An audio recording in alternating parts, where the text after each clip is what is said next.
wasn't supposed to have a theme. It wasn't like a concept record. Scoop just started sending songs and I started writing my vocal parts to them. The first song that we recorded was called Breathe Again. It kind of turned out to where, with all the conversations that we have on the road and at home and being involved with recovery program at church, just kind of helping people see the hope, you know, and to see Jesus, there were a lot of songs that came about by other people's really tough stories, their tough situations. Really, the record kind of started taking shape because of all that.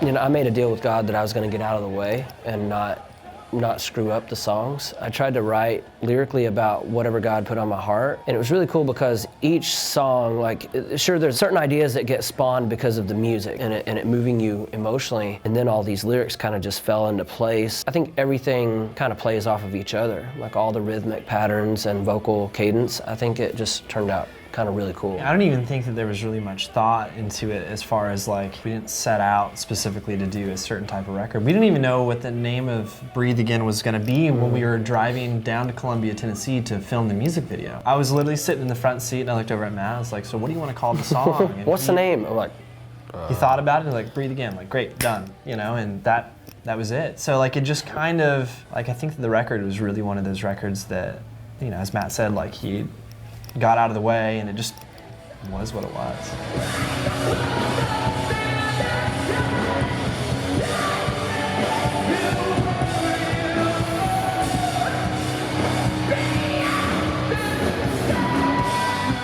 I think in the Christian music industry in general, there's just a lot of people putting out the exact same thing over and over and over and over and over again. And you know, I think there's some value in having, you know, a starting point. You know, you want to stay relevant. You want to be into what's popular, right? You don't want to just be writing something that's just people are not going to be able to digest, but also just like not.